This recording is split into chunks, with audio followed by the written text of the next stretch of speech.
everybody, and welcome to today's portion of the Day with the Department of Education. I'm proud to introduce Brandon Sherman, who is with the Office of the Secretary, and he is the advisor to the Deputy Assistant Secretary. And if I mess that up, I'm sure he'll correct it for me. But Brandon, we want to thank you for giving part one of a two-parter on cybersecurity that we're going to be doing, hopefully with Dan Commons. This part is actually being pre-recorded for purposes of allowing Brandon to do with some things on his side in terms of a vacation. But we did want to bring him live to you all via remote and give the opportunity to cover one of the key issues that the department had been focused on prior to the novel coronavirus pandemic, and certainly something that is still very, very much timely and topical and in the mind's eye of the department, and something that we need to be very certain that we are on top of. And quite honestly, it's an issue that is something that I've had to do a lot of catch up on. And thankfully to people like Brandon and Dan, we have the ability to do that in a safe environment. So with that, I'm going to turn it over to Brandon. Brandon, once again, thank you for taking the time out of your vacation to do this for us, and we very much appreciate it. Certainly, we were hoping to see you in St. Louis around this time, but to be able to do this virtually is very much appreciated by the community. So Brandon, without further ado. Thanks, Tom. Yeah, just for clarification, the title is Advisor to the Deputy Secretary, but of course these names can mean all sorts of things. I wish I could be there. Thanks, C-SPAN, for the invite. Thanks, Tom, and thanks, Jerry, for thinking of me and asking that we share a little information on campus cybersecurity. So with that said, let's get started. And I'm going to first kind of go over the big picture of information data security regulations that may or may not apply to your school. Start with the Graham-Leach-Bliley Act, the safeguards rule. This is will apply to most institutions that are participating in Title IV. There's HIPAA, so if your school has certain medical facilities, you could fall under the HIPAA regulations. FERPA, that's dealing with student records. Each state has a privacy and breach law. There's no federal standards right now, but wherever you're located, you're going to have to report your breach under their statutes. And if you have certain connections with Europe, you may be under the GDPR. So next, I'm going to get to kind of the scope of my presentation. And I'm going to be talking really about protecting student financial information, and that information is being used in the administration of federal student aid programs. So a few examples are a student and parent demographic and financial information that's used in your FAFSA. It could also be student level award grant and loan data. And I want to highlight who is responsible for protecting Title IV data. And it's not just institutions, and it's institutions in all sectors. It's also third-party servicers. And as a reminder, you're jointly liable for the compliance of your third-party servicer. And it's the Department of Education.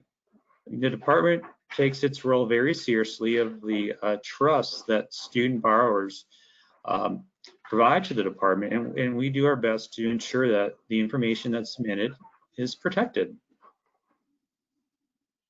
So next, I'm going to get into campus cybersecurity as a department priority. And it's a priority for the secretary. And she's asked the Deputy Secretary, General McSace, to lead this implementation, to review our enforcement standards, to look at how we are working with institutions and looking to see ways to enhance security. It's one of our agency priority goals, and it's improving student privacy and security at institutions of higher education through outreach and compliance efforts. And we have strategic objectives, as you can see on the screen, and we measure our performance. And it's, measuring how many outreach efforts, stakeholder meetings we've conducted, the number of technical assistance engagements we've participated in, and others. But this is just kind of the big picture, how we're measuring our performance.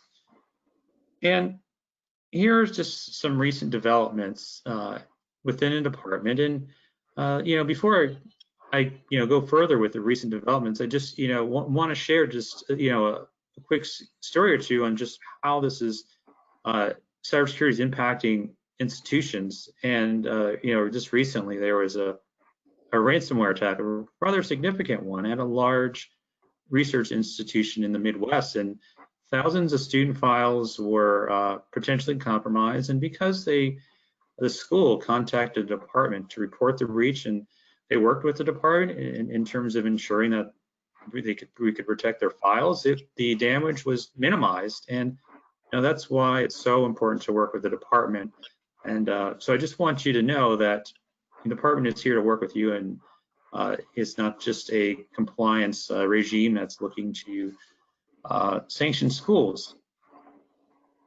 So some of the department actions include working with the audit community, Office of Management Budget, and the department's Inspector General to get what's called GLBA compliance testing, part of the compliance supplement in the OIG audit guide, and that you submit every year to the department.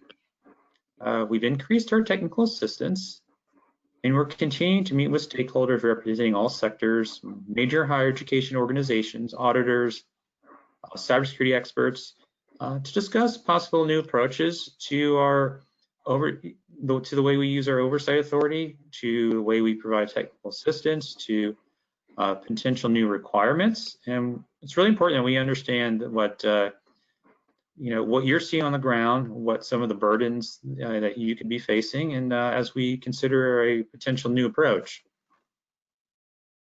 So here's kind of a compliance timeline in terms of what has been required by the department and what guidance have we've sent to stakeholders. Starts with the Graham-Leach-Bliley Act, which was that was added to the PPA starting in 2006. And by 2012, all PPAs have included this provision.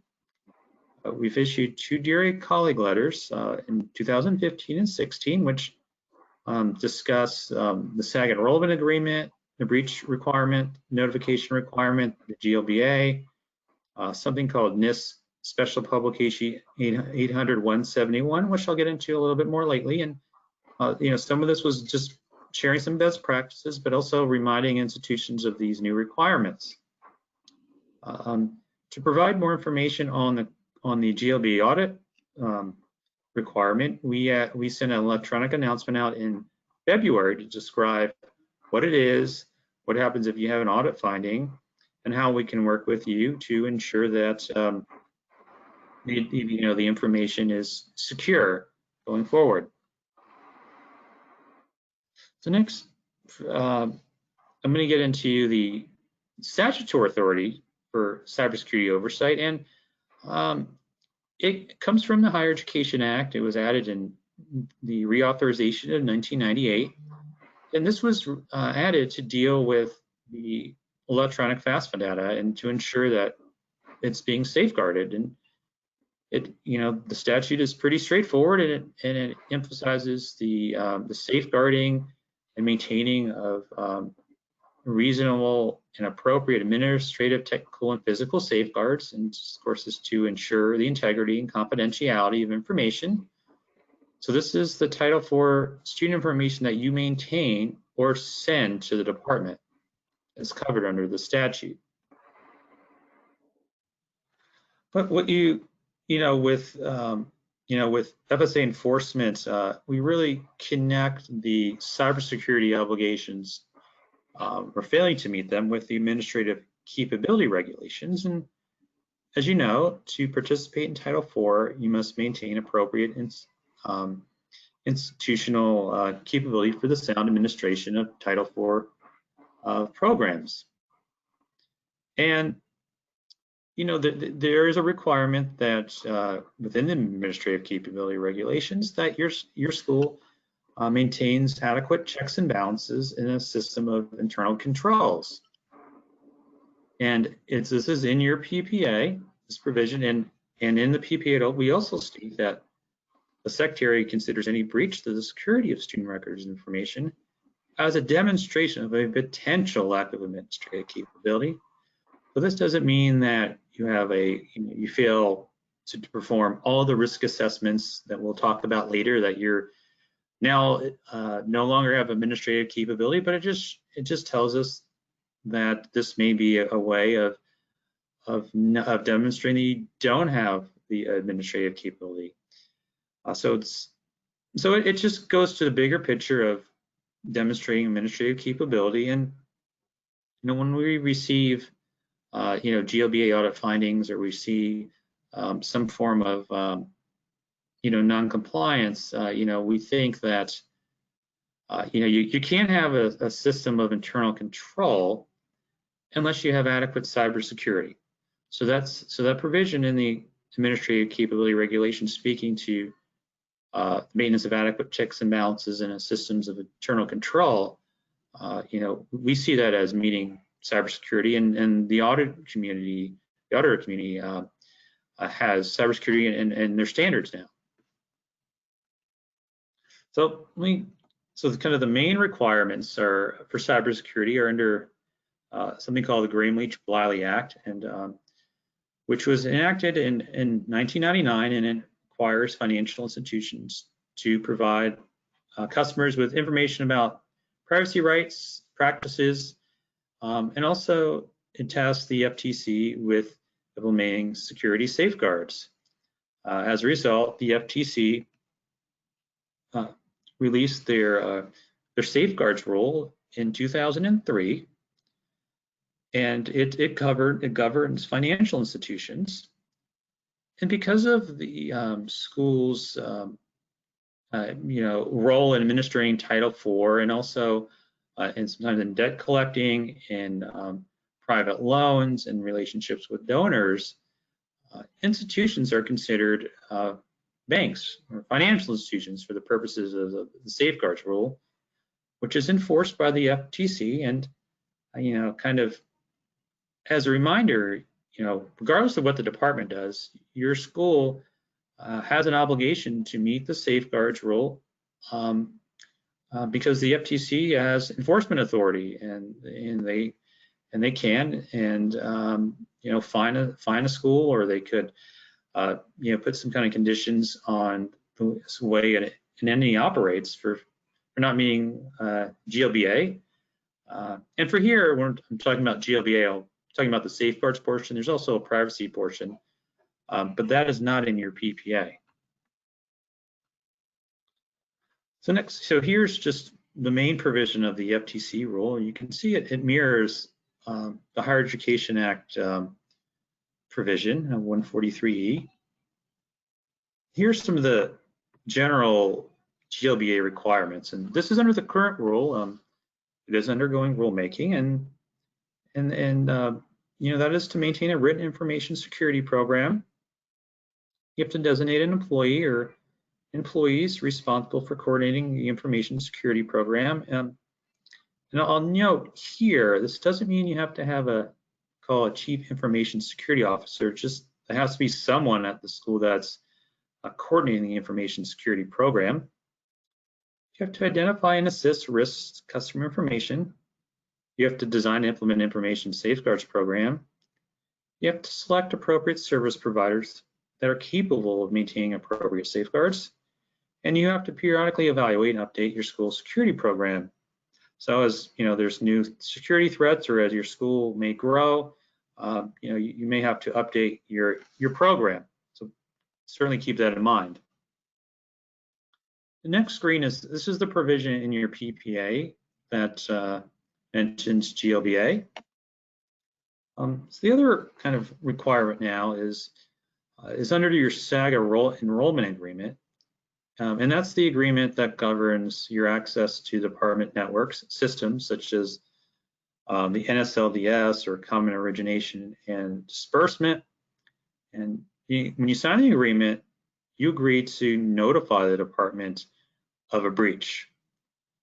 And we've encouraged schools to notify their students as well, but that's not a requirement, it's just a best practice. And for those that want to know how we define a breach, we follow the OMB's definition, which is on the screen. So next, I'm going to get into a little bit more about the GLBA audit requirement. And, until the audit requirement went into effect last year, typically, if there was a, potential GLBA violation, found out about it through media reports or occasionally through self-reporting. But now we have a tool to find out from your auditor whether or not you're complying with GLBA. And the test isn't necessarily a test of GLBA effectiveness. It doesn't test all of the requirements of GLBA. We call it kind of GLBA light. And so kind of here are some of the objectives. So we're testing to see whether you have a designated individual to coordinate the program, whether your school has performed a risk assessment in 3 areas. That's employee training, information systems, detecting, preventing, and responding to attacks, and to verify that your school has a documented safeguard for each risk identified. So even if you meet the, you come back with a clean audit, this does not mean you are fully compliant with GLBA. It just means you are meeting the audit requirements for the department. And so far we've received some audit findings for GLBA noncompliance this year, and we found findings from liberal arts colleges, public universities, proprietary schools. About 5 to 10% of these findings our auditors are telling us that school didn't know that GLBA is required for Title IV. So this is even though it's in the PPA and it's been there for a number of years. So that makes us think, geez, if you didn't know that GLBA is required, what else does the school not know? So that might make us think, okay, we may want to look at the school a little bit more and find out how the school is administratively operating. However, the most common finding is failure to perform a risk assessment. So what happens if you do have an audit finding? And one thing that will be required is you'll have to develop a corrective action plan, and the department will oversee the implementation of that plan. We will refer the audit finding to the Federal Trade Commission for enforcement. It's something like this, another agency's regulation, and it's kind of expected that the department would refer to the true enforcement agency, which is the FTC, enforces GLBA. The FSA's cybersecurity team will be informed of the audit finding and may request additional information because they'll want to know what the risk level is to student data. And depending on the risk, we could shut down your access to department system, so you wouldn't be able to draw down money or report information on student attendance. That's really a last resort. But generally, FSA is going to work with you to remediate the security threat. And so as long as you're cooperating, your chances of protecting the data and minimizing your risk of FSA enforcement is be greatly enhanced. So really highly encourage you to work with the department, work with FSA, report breaches, follow the best practices we publish, and because our goal here again is not to sanction schools, it's really just to protect data. Here are some other examples of GLBA compliance findings, and these were not from audits. It's happened over the last couple of years, pretty egregious, and these actually resulted in some pretty significant enforcement actions. 2 of the schools were placed on heightened cache monitoring, and another school lost complete access. Another school was required to use a third-party servicer to send the department information because we don't want to receive information that's potentially infected. So one of the schools was using a elevated domain privilege administrator accounts that were not password protected, and they were widely distributed to staff. Say the staff was in multiple locations. Another school was scanning and storing personal information to a network that could be easily accessed through a number of common administrator accounts. Another school was using a program that captures keystrokes typed on a keyboard, which is known as keylogger. So here are just a few examples of some of the most egregious situations. One of the schools was a small career school. Another was a large career college, and the third was a liberal arts school. So it happens to institutions of all shapes and sizes in all sectors. It doesn't, it's not just proprietary schools or schools with lots and lots of students and lots of information. It really can happen to anyone. So I mentioned earlier about GLBA, and you may hear this if you have been following this issue at all, but the safeguards rule is under rulemaking right now, and it's based on the New York rule. And the FEC in their preamble suggests that the new rule be designed to provide institutions with more guidance how to develop and implement aspects of the information security program. And it also adds provisions designed to improve the accountability of financial institutions. So perhaps we'll see a rule at the end of the year. Maybe, maybe not, but definitely keep an eye on a revised safeguards rule. And I know some groups like American Council on Education has commented to the FTC, and they represented 10 or 15 different higher ed organizations. So, I'm not saying, we agree or disagree with their comments, but if you just want to see how it could impact your school, that might be a good resource. So I'm going to kind of go into some of the proposed changes, because I think this is, especially for school owners, you should definitely be thinking ahead, because ultimately you have the oversight authority over your school's information security program in Title IV. And this would include having a true called Chief Information Security Officer. So this is someone that's not just somebody familiar with IT, but really information security. And that person would need to submit an annual report to your board and have a written response plan if there is a breach.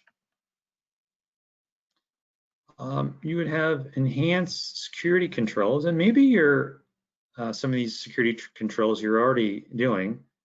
So it'd be access controls, information systems, physical locations, and customer information, something called multi-factor authentication. I'm sure many now with banking, when you bank online, usually you have to enter your password in a couple different fashions, or put in some other forms of identification. There's encryption requirements. There's additional requirements on securing devices, audit trails, and monitoring authorized users for any authorized access, use, or tampering. So that's your employees monitoring their use, who's using it, for what purposes, who should not have access to this information at your school but is using it. So those are potential new requirements. And here for your service providers, you'll now have to continuously evaluate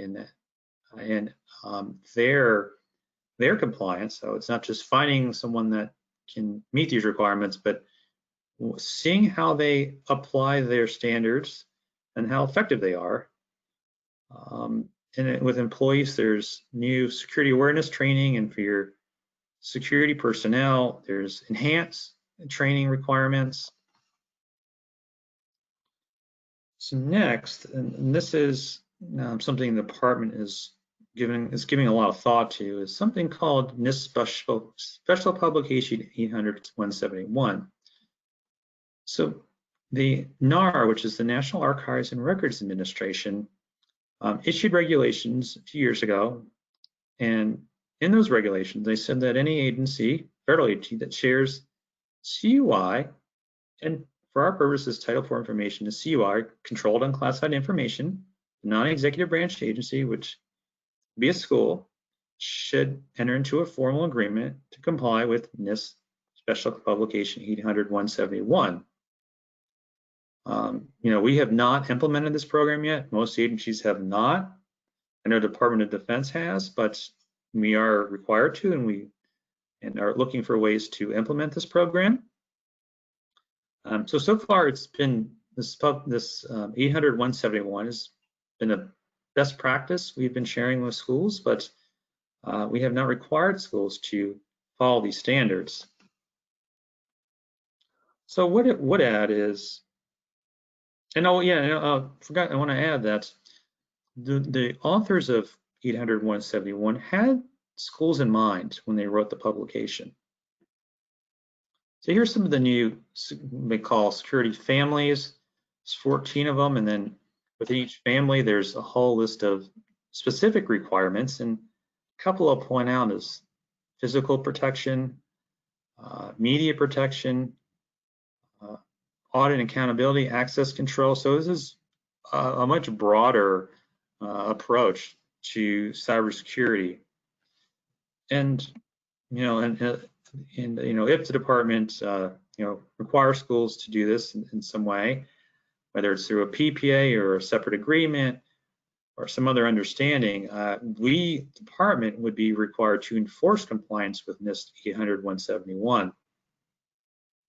So as we thought about how we are going to implement NIST 800-171, and also we're evaluating our PPAs and our enforcement approach and how we're providing technical assistance, we've met with various stakeholders. This isn't negotiated rulemaking. There's no formal committee. This isn't a FACA committee.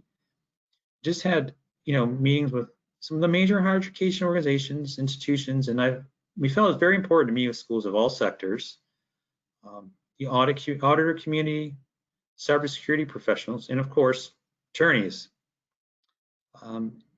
So we think it's very important to look at the risk of a breach and the vulnerability to department systems and the student data versus the administrative and financial burdens on schools, because we know, for example, hiring a chief information security officer might be very difficult, both financially and depending on where the school is located. Just hiring one, we know that some of these vetting requirements for employees could be very burdensome, and so we're looking at both sides, and I think we're close to coming to some decisions on how to proceed. But when we do proceed, it's this is not necessarily a rulemaking situation, but we will certainly follow the requirements as appropriate and do a lot of engagement, a lot of technical assistance, and a lot of presentations. So certainly, please be on the lookout for some future announcements. So that's what I have. Now, Dan Commons with FSA, he'll be getting into the more on the technical side, the best practices, how to respond to a breach, what is a breach. So I'll leave that to Dan, and feel free to reach out to me with any questions. Thank you. Great, and I've got one or two questions for you before we let you go for today. And thank you very, very much for all of your presentation today, and also the wisdom that comes along with it. So a couple of key takeaways are to go back and review.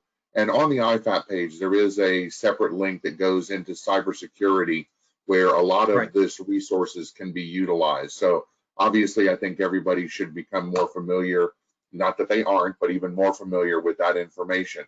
But some of the takeaways I had from today are, number one, go back and look at certainly your Graham-Lease-Bliley Act system of what you filled out in the PPA, and those groupings and those pairings that you provided to us in terms of risk assessment, the breakdown of the various areas of that risk assessment, and make sure that those, as well as the designated officials, are something that we review on a regular basis, not only for the audit reasons, but certainly just because of the safety of cybersecurity, correct?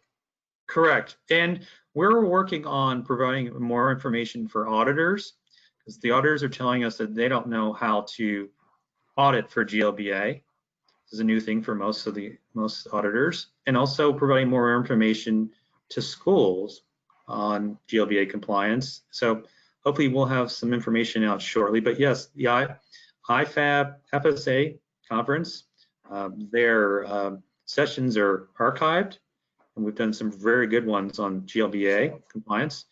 So hopefully, with the technical assistance, with the electronic announcements, give you a lot of information on how to comply. Definitely look to your PPA. But those 3 or 4 steps that I mentioned on what we audit for is something that I think everyone in leadership of the school should become very familiar with. 2 more quick questions for you. So obviously, the other things that we should be looking for in the future is potentially from the FTC, some updated information and guidance off of the NPRM that the deadline closed August 12th, so just this past week. And then also the NIST information potentially from the Department of Education, correct? So 2 forms of new guidance that should be coming out sometime as we look into the future. Is that right? Yes, I mean, and there could be some other requirements outside of NIST and GLBA that could be required as well. But yeah, those are 2 big things. The GLBA final rule, because that's going to apply to you, whether or not the department acts on GLBA or not. And then NIST 800-171, which would come from the department.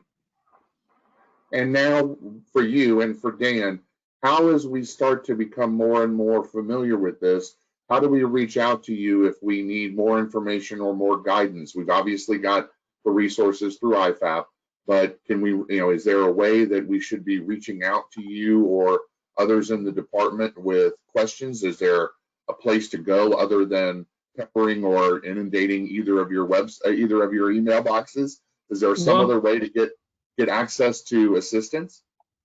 Well, I'm always happy to speak with your members.